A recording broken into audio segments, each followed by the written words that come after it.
प्रिय पाठकों, जेपीएससी की मुख्य परीक्षा को दृष्टिगत रखते हुए आपके पाठ्यक्रम में विशेषकर पेपर 3 के अंतर्गत इतिहास का जो विषय आपके समक्ष पाठ्यक्रम में समाहित किया गया है, उसी के अंतर्गत अर्थात उसके सेक्शन बी में इतिहास में कुछ मध्यकालीन भारत के कुछ शीर्षकों को आपके समक्ष अध्ययन के लिए रखा गया है और उससे जुड़े हुए प्रश्न संभावित हो सकते हैं।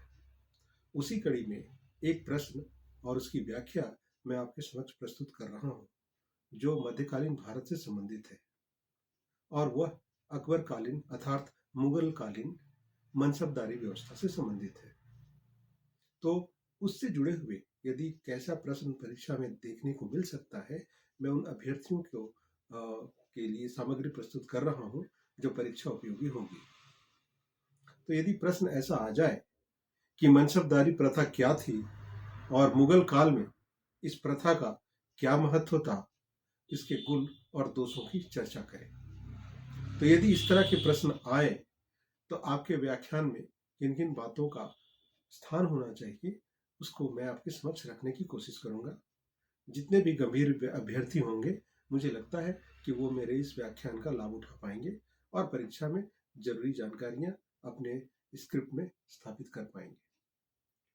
तो इस हिस्से में आपको यह बताने की आवश्यकता है कि मनसबदार के प्रवर्तक कौन थे, मनसबदारी की व्यवस्था विशेषताएं क्या थी और मनसबदारी का वर्गीकरण क्या था और मनसबदारों को जो वेतन दिया जाता था वो क्या था, और उसके अंत में गुण और दोषों की व्याख्या आपसे अपेक्षित की गई है।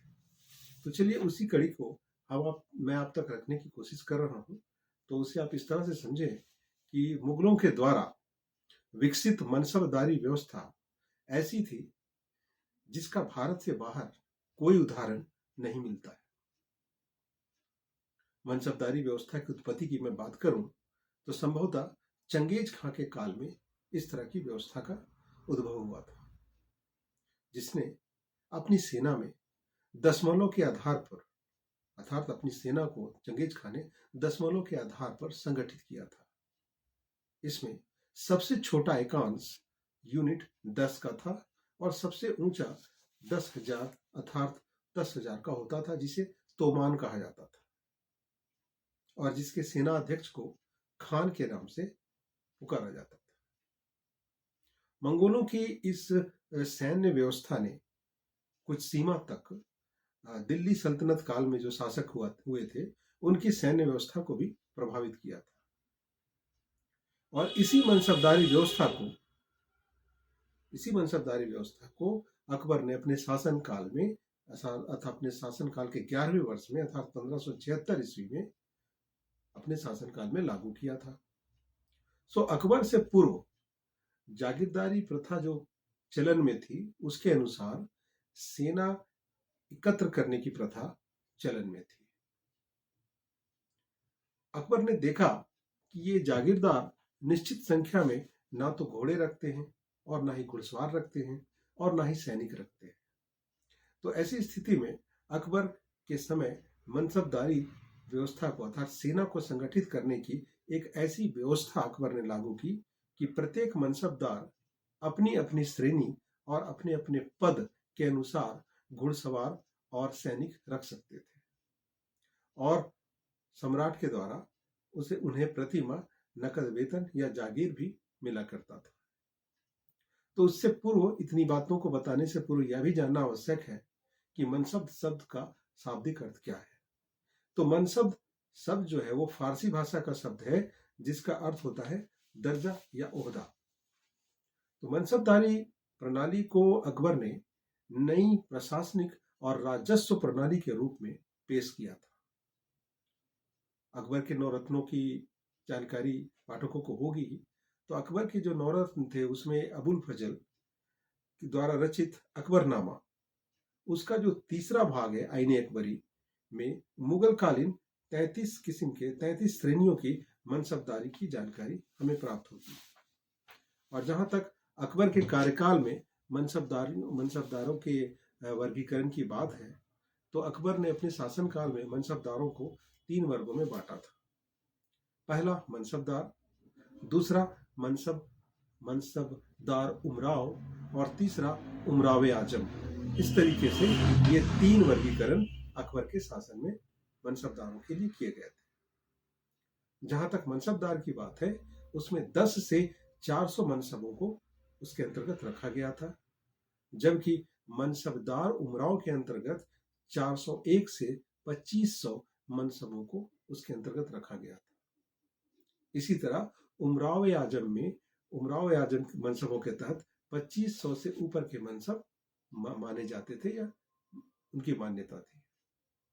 सबसे बड़ा मनसब अकबर के शासनकाल में 10,000 का था, जो कि उसकी मृत्यु से पूर्व लगभग 12,000 का मनसब हो चुका था।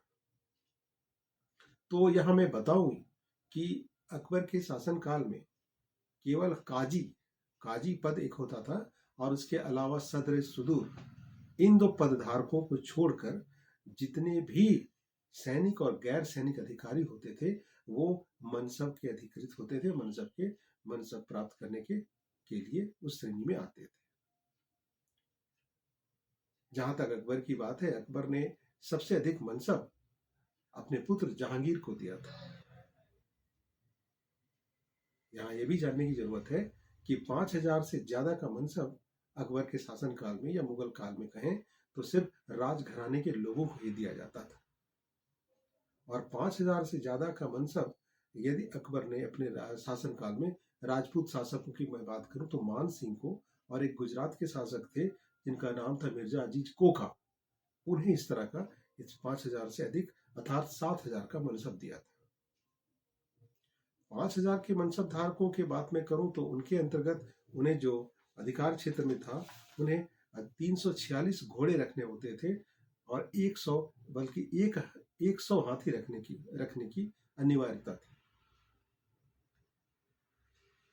अपने शासनकाल में अकबर ने 1595 ईस्वी में इस व्यवस्था में थोड़ा एक नया प्रयोग करते हैं, और उस क्रम में वो 2 नया पद जोड़ता है, और 2 नए पद जात और सवार के रूप में जाने जाते हैं। यहाँ पर जात पद का सूचक था, जिसे आप वेतन और प्रतिष्ठा के सूचक से भी उसे कहा जा सकता है। उसी तरह से सवार जो था वो घुड़सवारों की संख्या का सूचक।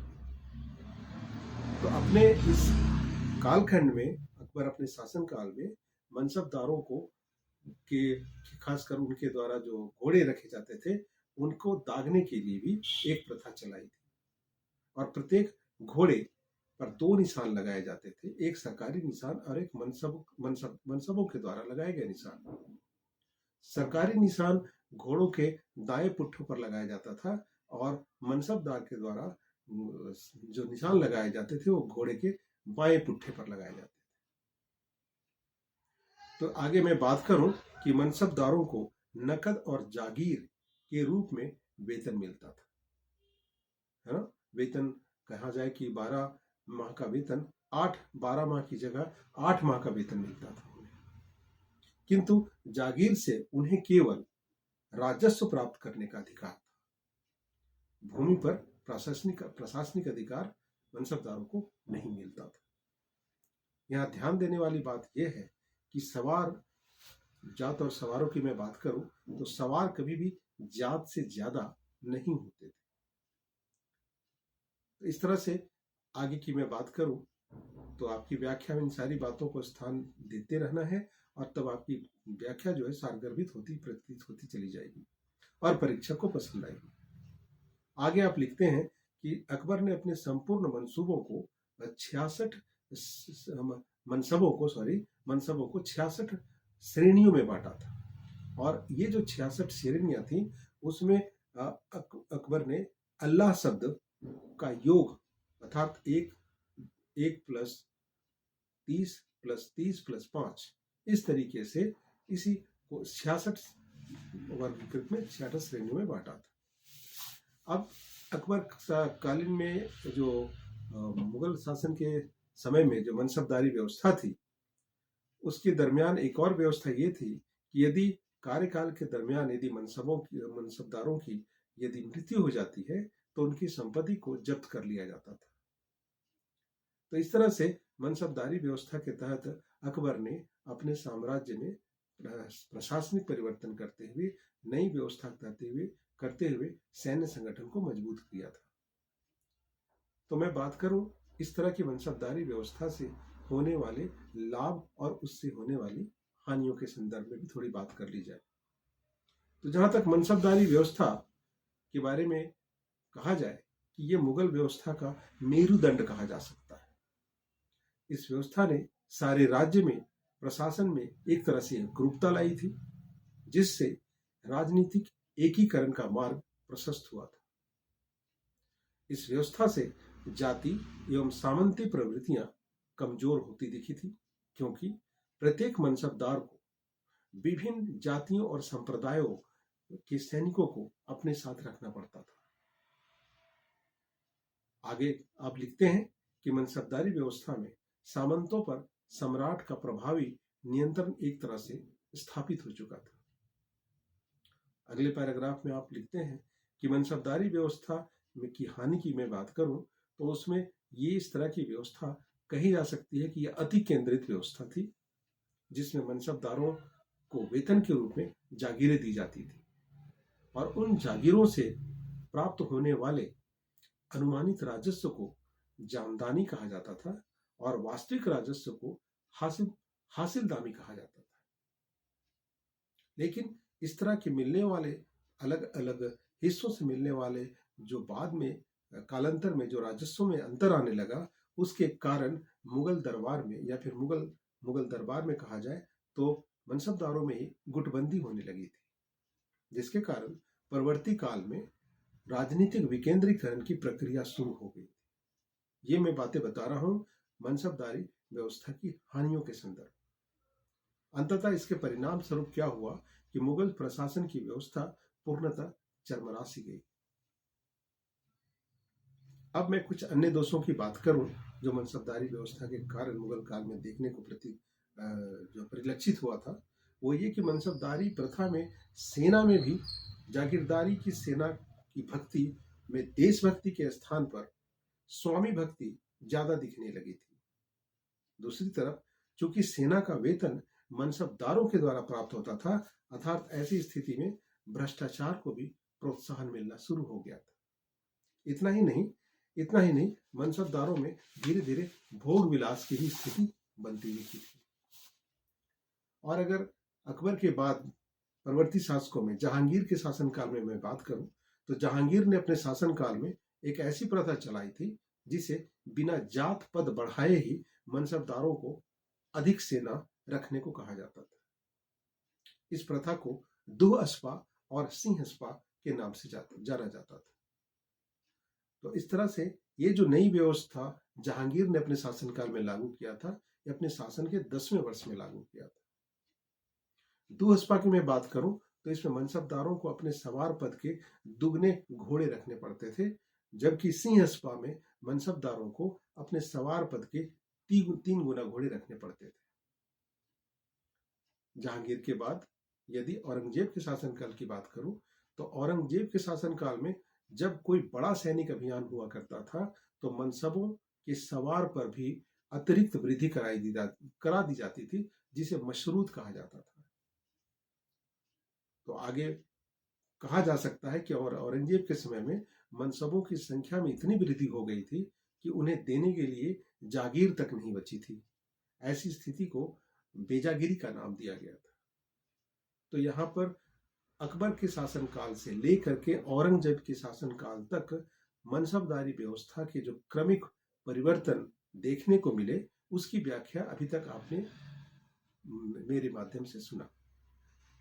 परीक्षा उपयोगी जानकारियों को मैंने आप तक रखने की कोशिश की है, और यदि परीक्षा में, जैसा कि मैंने व्याख्यान से पहले प्रश्न कहा कि मनसबदारी व्यवस्था क्या होती है, इसकी विशेषताओं का स्पष्ट करते हुए इसके गुण दोषों का विवरण प्रस्तुत करें, यदि इस तरह के प्रश्न पूछे जाएं तो आपकी व्याख्या इन सारे बिंदुओं को केंद्रित करके आप परीक्षक को संतुष्ट कर सकते हैं।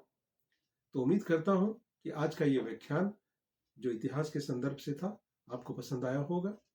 यदि आपको हमारा ये व्याख्यान पसंद आया तो आप मेरे इस वीडियो को लाइक करें, सब्सक्राइब करें, और बहुत जल्दी मैं अन्य विषयों के संदर्भ में भी बारी बारी से सभी विषयों का क्रमिक व्याख्या अपने व्याख्यान के जरिए आप तक पहुंचाने की कोशिश करूंगा, ताकि परीक्षा उपयोगी जानकारियां आपको सिलसिलेवार मिलना शुरू हो जाए।